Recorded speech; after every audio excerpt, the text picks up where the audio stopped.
네, 반갑습니다. 김법성입니다. 광운대학교 논술 가이드북 안내입니다. 광운대학교는 2016년도 논술 가이드북은 내지를 않았어요. 근데 이제 2015년도 가이드북을 보시면 됩니다.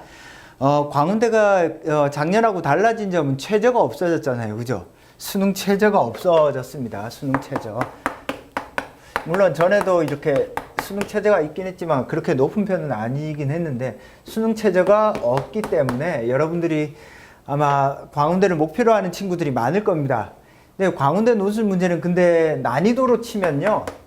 난이도로 치면 조금 높습니다. 2016년도 모의논술 시험이 나왔는데 제가 이건 이미 벌써 촬영을 다 해놓고 했는데 2016년도 모의논술 문제는 조금 쉽게 나왔어요. 그렇지만 2015년도, 2014년도 문제를 보시면 의외로 난이도가 만만치 않습니다. 그래서 여러분들이 2016년도가 조금 쉽게 나왔다고 해서 만만히 볼 대학은 아닌 것 같습니다. 이거는 2014, 15년도 실제 기출을 보면 난이도가 조금 높습니다. 2016년도 모의논술은 조금 낮게 나왔다고 해서 그냥 무난하게 가면 되겠지 이런 생각을 하는 것보다는 그 이전 문제까지 충분히 풀어서 준비를 해 두는 게 좋겠습니다. 실제로 근데 학생들한테 많이 질문을 받는데요. 논술 문제 난이도와 합격의 상관성은 어떤가요? 아무 상관이 없습니다. 어려우면 어려울수록, 쉬우면 쉬울수록 마찬가지로 어떤 복잡한 문제들이 있습니다. 어려운 문제일 때 여러분들이 만약에 시험을 치러 갔는데 조금 어려울 것 같다라고 할 때는 난이도가 높을 때는 독해에 집중하는 글이 좋습니다. 독해에. 근데 난이도가 조금 낮다 이렇게 생각이 되면 제시문들을 이렇게 어떤 식으로 연결지어서 제시문의 연관성을 잘 찾고 이것들을 한 편의 일관된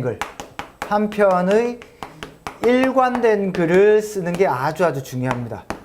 그래서 조금 난이도가 높을 때는 독해에 조금 집중을 하시고 난이도가 조금 낮다. 이거 옆에 친구 개나 소나 다 읽을 것 같은데 이런 느낌을 받으면은 내가 어디서 점수를 따야 될까 이런 생각들을 반드시 하셔야죠.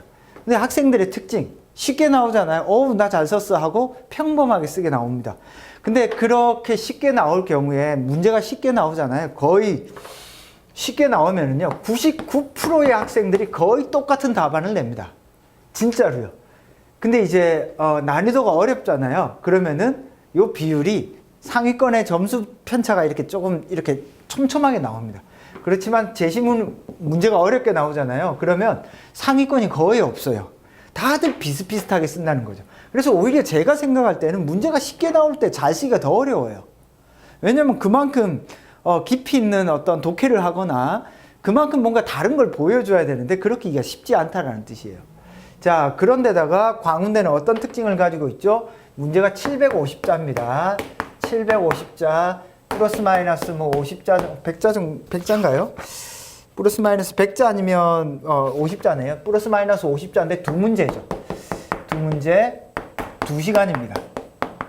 이게 쉽다면 쉽고 어렵다면 어려운데 주어진 시간 안에 750자 내외의 글을 깔끔하게 표현력과 이런 것들을 잘 갖추어서 쓰기랑 조금 만만치는 않습니다. 특히 이제 광운대를 준비하는 친구들의 특징이 준비를 거의 안 해가요. 그러니까 막판에 광운대 써야지 하고 팍 쓰는 경향이 상당히 많습니다. 그래서 광운대는 여러분들이 만약에 준비만 충분히 돼 있다면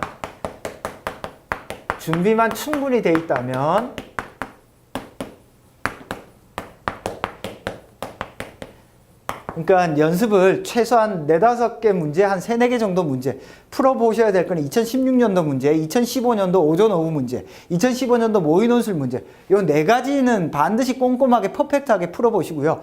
특히 2015년도 논술 가이드북에 실려있는 문제는 정말 후벼 파듯이 읽으셔야 됩니다. 왜 그러냐? 거기에 학교가 발표한 학생의 우수 답안도 있고 모범 답안도 있고 학생글에 대한 첨삭도 들어 있습니다. 따라서 2015년도 가이드북에 실려있는 글 2015년도 실제 기출문제 2014년도 문제 그리고 2016년도 모의논술 문제 자, 2015년도 기출은 오전, 오후로 이렇게 나누어져 있죠. 그죠? 그럼 대략 요 정도 문제를 충분히 여러분들이 숙지해서 간다라고 하면 어때요? 와우, 이렇게 준비하는 애들이 아무도 없습니다. 자, 요 정도만 충분히 준비되면 합격할 수 있다라고 생각을 하시면 되겠습니다. 그리고 광운대 논술 문제가 복잡하거나 이런 문제가 아니기 때문에 대학이 시키는 대로, 대학이 논제에서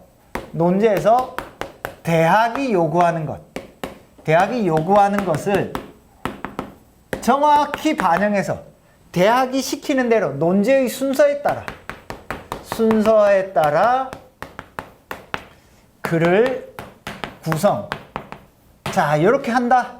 즉 질문에 정확한 답만 잘 되어 있어도 좋은 글을 쓸 수 있습니다. 자, 그래서 실제로는 대학 논술 가이드북을 한번 보시면요, 앞부분에 쭉 사실 볼 건 별거 없고요. 5쪽 한번 봅시다. 논술고사 유의사항. 자, 유의사항입니다. 유의사항. 뭐죠? 첫 번째, 출제 의도를 정확히 파악할 것. 이건 모든 대학에 다 공통적인 거죠. 자, 질문을 정확하게 이해하고 그 질문에 맞는 답을 하셔야 됩니다. 논술 어려워하는데요. 논술 간단합니다. 질문에 답하는 게 논술이에요. 질문에 답하는데 대신 우리가 이렇게 일상적인 답과는 다른 차원은 뭐죠? 이게 논리적인 답이어야 돼. 논리적이고, 그죠? 합리적이고, 그죠? 나름대로 논리적인 합리적인 것에 근거해서 창의적인 답이어야 됩니다. 그죠? 그러니까 답만 정확히 하면 돼요. 근데 1차적으로 답을 하는 것 자체를 학생들이 조금 두려워하는 경향이 있습니다. 왜 그럴까? 틀릴까 봐. 근데 이제 틀리는 것에 대해서 두려워하지 말고요. 자꾸 자기 스스로 답을 한다라는 생각을 가지고 하는 게 좋겠습니다. 그래서 제시문과 질문 내용을 정확히 파악한 후 답안을 작성하고, 제시문이 여러 개일 경우 그 관계, 유사, 대립, 비교, 예시, 상보 등을 정확히 파악하고 그 관계를 바탕으로 답안을 구성할 것. 자, 이거에 이제 서강대도 마찬가지로 이런 걸 중요시 여기는데, 마찬가지로 광운대도 중요시 여깁니다. 제시문들 사이의 관계, 질문에 답을 하는 과정에서 제시문 사이의 관계를 정확히 찾아서 조금 써달라. 어떤 관계라고 써놨잖아요. 유사한 관계냐, 대립되는 관계냐, 그죠? 예시냐, 뭐 상호 보완적이냐, 뭐 더 나가서 인과냐, 뭐 이런 것들, 관계들을 여러분들이 찾아서 그걸 드러내는 방식으로 글을 써달라는 뜻입니다. 무슨 말인지 알겠죠? 답안 작성 시 주어진 제시문의 핵심적인 내용을 파악했는지를 드러낼 것. 자, 그 다음에 두 번째, 제시문의 정보에 근거해서 답안을 작성할 것. 그냥 자기 마음대로 쓰는 학생이 있어요. 그건 우리나라 논술 문제에서 맞지 않습니다. 반드시 제시문의 내용에 근거해서 쓰셔야 됩니다. 제시문을 통해 주어진 정보를 최대한 많이 활용할 것. 무슨 뜻이냐면 제시문에 있는 것 중에 반드시 활용돼야 될 것, 그리고 충분히 써먹을 수 있는 건 반드시 써먹으셔야 됩니다. 알겠죠? 그래서 제시문 사이의 관계, 더 나가서 제시문 사이의 어떤 주요 내용, 그 다음에 플러스 키워드, 이런 것들을 의식적으로 드러내면서 쓰셔야 됩니다. 3번, 각 제시문에 최소한 하나 이상의 정보를 활용할 것. 그죠? 하나 이상이니까 무조건 각각의 제시문들이 어떤 식으로든 정확히 언급이 되어야 됩니다. 특정 제시문에 대한 논의가 전혀 없을 경우 감점 요인이 됨. 알겠죠? 뭐 예를 들어 이런 겁니다. 학생들이 뭐 가나를 활용하여 뭐 이런 말이 나왔다. 그러면 학생들이 이런 친구 있어요. 활용하라 그랬으니까 나는 가 활용하기 싫어. 나만 활용할 거야. 그러면 안 됩니다. 가도 써먹을 때가 있으니까 이렇게 적어놨죠. 그죠? 반드시 둘 다 활용하셔야 됩니다. 논리적이고 명료하게 답안을 작성할 것. 요구된 답안의 분량보다 과도하게 적거나 많지 않도록 주의하고, 논리적인 비약이나 주관적 판단에 의존하지 말고 내용 이해에 혼란과 어려움을 가져오는 비문과 오문을 쓰지 않도록 하자.